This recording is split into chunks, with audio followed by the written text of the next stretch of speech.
This is a 20-minute coconut curry with homemade naan breads. For this recipe, you'll need half an onion. I use a leek because that's what I had in the fridge.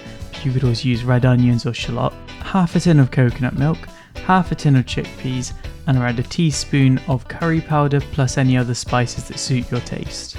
So the first thing we'll do is slice our onion nice and fine.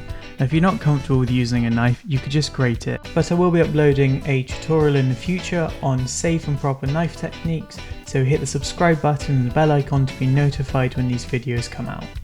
A good way to save time is to cut up anything now that you'll be using later on in the dish, so things like garlic, ginger, or even mushrooms. Now we'll put the onions and a little bit of oil in a pan and cook on a medium heat until the onions begin to soften.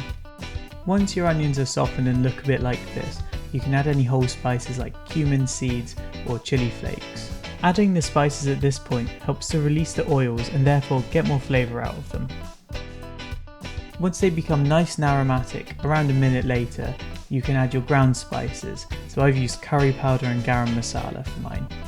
Although you could just use curry powder and it would still be a delicious meal. After around a minute, you can add your coconut milk, your chickpeas and your water. Now it's absolutely fine to use the water from the tin of chickpeas here. Now all the curry needs is to be reduced and seasoned to taste, so we'll just leave it on a low heat for around 15 minutes while we get on with the naan breads. If you're having rice with your curry, this is about the right time to start cooking it. Now you can cook this in seasoned water, or if you're trying to save money on energy, you could just put the rice into the curry and let it cook in the sauce.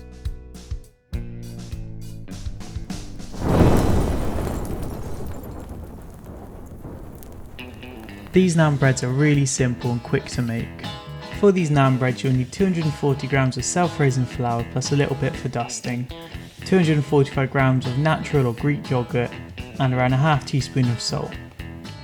You can see I added some cumin and mixed herbs to mine. Now that's not necessary, but I do encourage you to experiment and try different flavours, as really that's the fun part of cooking.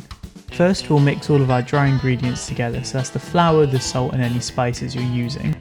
Once combined, we'll add the yogurt and mix until it forms a shaggy dough.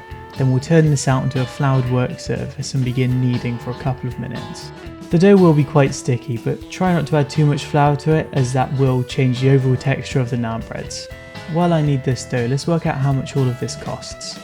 As always, these prices will vary dependent on where you choose to shop and what's available when you go. But for me it worked out that the curry was around 31 pence, that being 5 pence for the onion, around 8 pence for the curry powder and spices, 34 pence for half tin of coconut milk, and 15 pence for half a tin of chickpeas. And the naan breads came to 38 pence, that being 8 pence for the flour and 30 pence for the yogurt, as well as an optional 30 pence for the melted butter.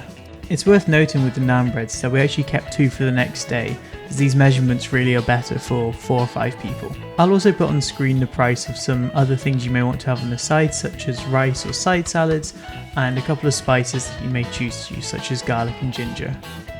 After around 2 to 3 minutes of kneading, we'll have quite a nice dough which we can now divide into the number of naans we want and roll each of them out into little ovals and dust them with flour. Now to cook these, we'll take a dry pan, that being one with no cooking oil or butter, we'll bring it up to a high heat and we'll put the dough in there for around a minute or 2 on each side until it's brown and you've got these nice black spots. An additional thing we can do is brush some melted butter on each of the cooked sides. Now all this does is just make the naans a little bit richer, but it's absolutely not necessary to get delicious naan breads. And that's it, a nice coconut and chickpea curry with homemade naan breads made in around 20 minutes. Thanks for watching. If you know anybody who you think may benefit from this content, perhaps a student or a friend or family member, then please do share it with them. And if there are any meals that you are struggling to afford yourself, then please let me know in the comments and I'll do my best to find an affordable way to cook it.